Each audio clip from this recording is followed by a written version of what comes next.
இல்லை இப்போ இந்த அரசியல் ரீதியாக இது பொங்கல் பண்ணிங்கன்னா இப்போ அரசியல் ரீதியாக நம்ம இதை வந்து இந்த பிரச்சனையை வந்து அணுகலை.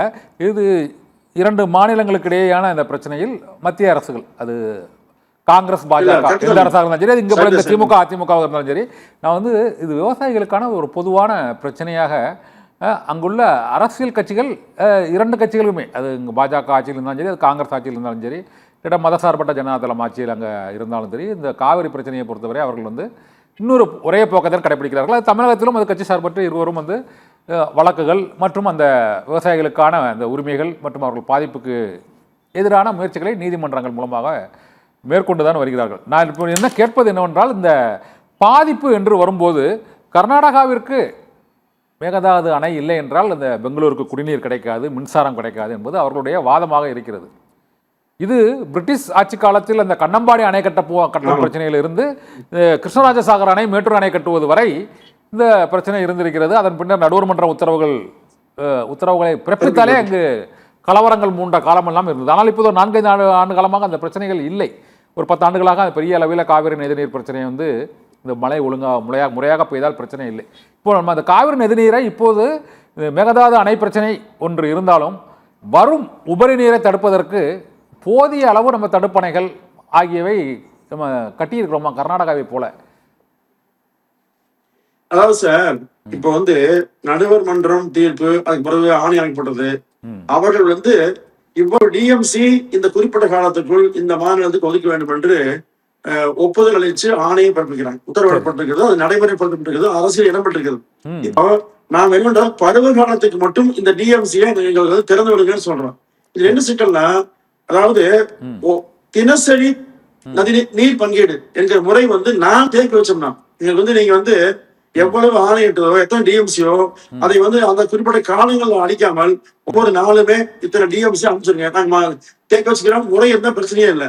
இப்ப என்னன்னா, நாம வந்து குறிப்பிட்ட மாதங்கள்ல குறிப்பிட்ட காலங்கள் கேட்கிற காரணத்தினால அன்றைக்கு மழை இருந்தால் கூடுதலாக வெள்ளம் வந்துங்கிற அபாயத்தின் வெளிப்பாடாக வர்றாங்க, கூடுதலா வர்றாங்க. இல்லன்னு சொன்னா தண்ணி இல்ல, அங்கேயே பற்றாக்குறைன்னு சொல்லி போடுறாங்க. இது தொடர்ந்து நீங்க சொன்ன மாதிரி அரசியல் பாட்பட்டு தொடர்ச்சியாக மத்தியில் ஆண்பது காங்கிரஸா இருந்தாலும் பிஜேபியா இருந்தாலும், இப்போ சோனியா காந்தி நிலைப்பாடு என்ன, மோடி நிலைப்பாடு என்ன, அமித்ஷா நிலைப்பாடு கேட்டா எல்லாம் ஒரே நிலைப்பாடு தான், ஓட்டு தான். அப்போ வாக்கு வங்கி அரசியலுக்காக மட்டுமே காவிரி பிரச்சனையை அங்க பயன்படுத்துறாங்க. தமிழ்நாட்டுல வந்து இங்க உண்மையிலேயே அவங்களுக்கு தேவை இருக்குது, அது இது அரசியல் தான் கூட தேவைக்காக போராடுறாங்க. ஆனால் அங்க இங்க தமிழ்நாடுக்கு ஒரு சொட்டு தண்ணீர் தரமாட்டோம் என்று பேசினால்தான் அங்க வாக்களிக்கிறாங்க. அதாவது இன்னும் சொல்ல போனா தண்ணி அங்க வந்து மிக மிஞ்சி இருந்தாலும் கூட வேண்டுமென்றே அந்த விவசாயிகளை சமரசம் வைக்கிறாங்க.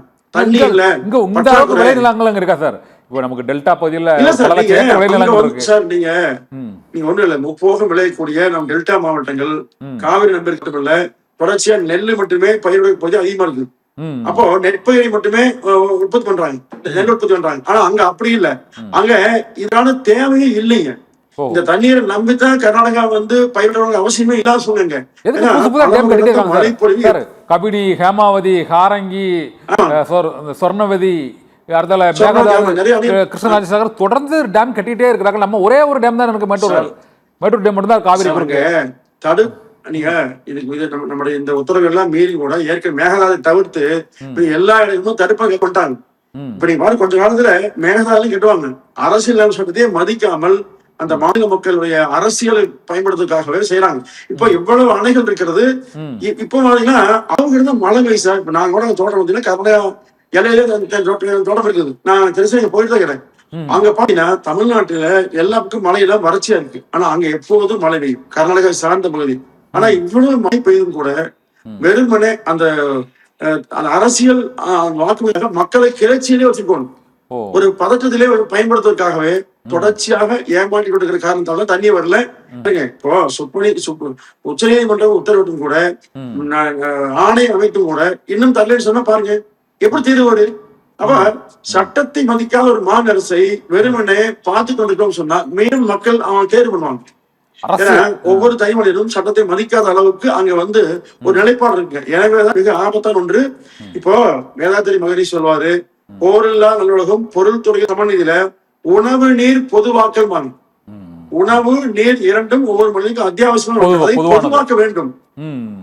உணவு நீர் இப்போ அந்த பொதுவாக்கள் இல்லாத காரணத்தினால அது எங்களுக்கு உரிமையானது. இப்ப நீங்க முல்லைப்பெரியாறு அதே மாதிரிதான், ஆனமலை நல்லாத அதே மாதிரிதான், பரம்புக்கு ஆளியாக அதே மாதிரிதான், அதே மாதிரி காவிரி பிரச்சனை கொடுத்தேன். உணவு நீர் பொதுவாக்கள் இல்லாத காரணத்தினால் தண்ணி எங்களுக்கு மட்டும் உரித்தானது என்கிற அடிப்படையில உரிமை கொண்டாடி தமிழ்நாட்டு மக்களை தொடர்ந்து வஞ்சிக்கிறாங்க. நீங்க பாத்தீங்கன்னா காலங்காலமா டெல்டா மாவட்டங்கள்ல பருவ மழை பொய்யா காலங்கள்ல அந்த சம்பா சாகுபடி குறுவை சாகுபடி தொடங்குற நேரங்கள் எல்லாம் தண்ணீர் இல்ல, தண்ணீர் புலம்பலமே இருக்கு சார்.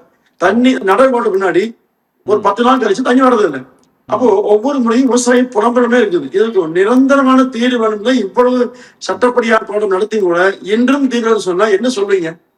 இது வந்து சொல்றதுக்கு அர்த்தமே இல்லைங்க. இப்போ பொங்கல் மணி நீங்க அந்த அந்த பிரச்சனையை சொன்னீங்க. உண்மையிலேயே காவிரி அங்க கர்நாடகா மாநிலத்தை பொறுத்தவரை இந்த அளவுக்கு அங்க தண்ணீர் தேவை இல்லை. அந்த அளவுக்கு ஒரு 5-6 அணைகள் காவிரியின் குறுக்கே கட்டப்பட்டு இருக்கிறது. விளைநிலங்கள் தமிழகத்தை ஒப்பிடும் பொழுது அங்கு மிகவும் இந்த முப்போகம் விளையக்கூடிய இந்த தஞ்சாவூர் போன்றோ சேலம் கரூர் ஈரோடு பகுதிகளைப் போலவோ ஒரு செழிப்பான அந்த விளைநிலங்கள் இல்லை.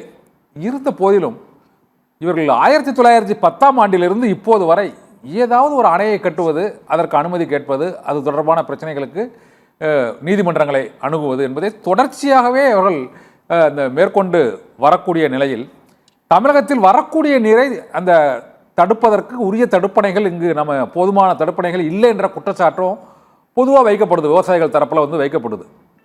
மேட்டூர் அணை நிரம்பினால் மட்டும்தான் குறுவை சம்பா சாகுபடி அங்கு செய்ய முடியுங்கிற ஒரு நிலைமை இருக்குது. அது இல்லாமலேயே இந்த மழை காலத்தில் நீங்கள் கூறியது போலவே அதிகமாக திறந்து விடப்படுது. அது கடலில் போய் கலப்பதற்கு முன்னால் ஒரு கூடுதல் தடுப்பணைகள் கட்டுவதற்கான முயற்சிகளை அதனால சாத்தியக்கூறுகள் இருக்குதா இல்லையா உண்மையிலே?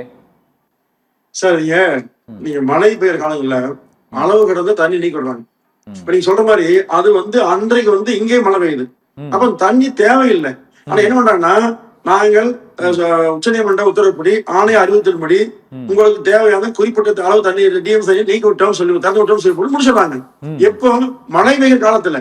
ஆனா எப்ப தேவை இருக்குதோ, எப்ப அந்த விவசாயிகள் எதிர்பார்க்கிறாங்களோ அந்த சூழ்நிலையில் தண்ணீர் வரதில்லை. ஆனால் தேவையில்லாத அங்கேயும் கடுமையான மழை, இங்கேயும் கடுமையான மழை, மிகப்பெரிய வெள்ளம் இருக்கக்கூடிய சூழ்நிலையில கர்நாடக அரசு மோசடியான திட்டங்களை தொடர்ந்து செயல்படுத்த வருதுங்க. பாருங்க, 2 ஆண்டுகளுக்கு முன்பு கடுமையான வறட்சி டெல்டா மாவட்டத்தில் தண்ணி இல்லை. அதாவது சம்பா சாகுபடி எல்லாம் செய்து அத்தனை பயிர்களும் கிழிச்சு. அந்த நிலையில் தமிழ்நாட்டுக்கு வேண்டிய அந்த டிஎம்சி குறிப்பிட்ட டிஎம் தண்ணீரை திறந்து விட கர்நாடக அரசு மறுத்துச்சுங்க. ஆனா அதுக்கு பிறகு ஓரிரு மாதங்கள்ல மழை பெய்யுது தண்ணி நீக்கிறாங்க. கூடுதல் நீக்கிட்ட முன்னாடி நீங்கள் அந்த குறிப்பிட்ட டிஎம் தண்ணீரை திறந்து விட்டாலும் சொல்லி முடிச்சுட்டாங்க. அப்போ இது வங்கடிக்க போகுதுங்க. இதுக்கு என்ன பண்ணுவீங்க? மனமாற்றம் ஒன்று நடக்காம உண்மையிலே தமிழ்நாட்டு மக்கள் மீது அக்கறை கொள்ளாமல் அந்த ஆட்சியாளர் யாராக இருந்தாலும் இப்படியே பண்ணாங்கன்னா நிச்சயமாக இந்த பிரச்சனை கீழே வராதுங்க. ஏன்னா சட்டப்படியும் மறுபடியாச்சு.